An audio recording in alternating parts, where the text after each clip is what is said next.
I reaffirmed that the Guyana Police Force remains resolute and relentless in the duty of protecting the public, ensuring that any act of terror or violence is met with decisive and lawful action.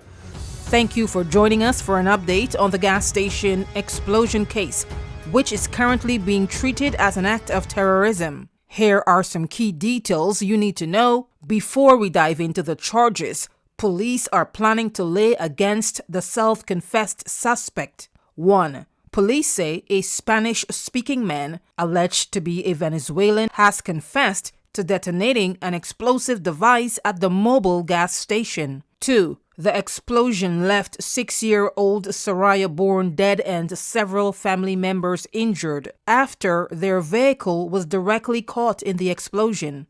3. The tragic event occurred on Sunday, October 26, 2025, at the fuel station located at King and Regent Streets, Georgetown. And 4. Last but not least, the main suspect, Daniel Alexander Ramirez Podumo, is currently in police custody awaiting charges. Police say he entered Guyana illegally from Venezuela on the same day of the tragedy. At least 8 to 9 other persons are assisting in the investigations. We're told they include other Venezuelans and several Guyanese. Police told the press on Tuesday that Podumo confessed to transporting and detonating the explosive device that caused the deadly blast. The suspect is cooperating with the investigators.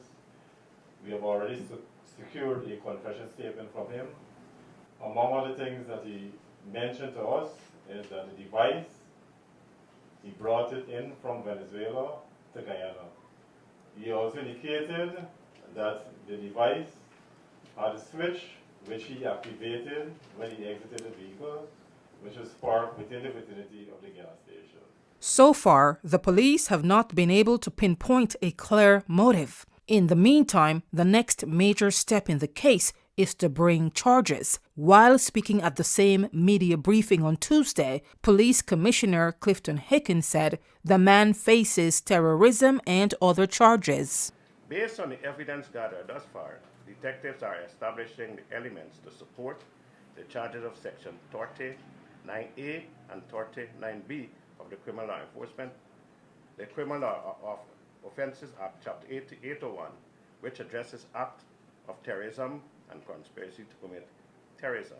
On top of that, the man could face charges related to homicide, attempted homicide, arson, and malicious damage to property. Investigators are currently gathering evidence to establish the elements to support those charges. Authorities will make a final decision and potentially add more charges following a legal assessment and guidance by the Director of Public Prosecutions, the DPP. As for the individuals being detained and questioned, Hicken disclosed that investigators are trying to determine if the terroristic act was random and isolated or part of an organized crime network. Several other persons of interest are being questioned as the force expands its probe to determine whether the act was part of a larger organized network or lone wolf operation. The gas station bombing occurred around 7:30 p.m. last Sunday and was captured in real time on CCTV. Footage shows a man carrying a huge black plastic bag entering the gas station's premises. After a failed attempt to dump the bag into a trash can near the fuel pumps, he resorted to placing it at another highly flammable location. Within moments, a powerful explosion erupted, resulting in death, serious bodily injuries, and massive damage to the gas station. Several nearby buildings and vehicles were also damaged. Though the man was wearing a cap and the footage was somewhat unclear, police are confident that they have the right guy. Thanks to the help of artificial intelligence image enhancement, they were able to positively identify and apprehend the perpetrator at Virgin Nugent East Bank Essequibo. Speaking on police efficiency, the commissioner credits the quick breakthrough in the case to swift police action, technology, and effective intelligence work. He pointed out that video forensic analysis, digital tracking, and tracing led the police directly to the suspect.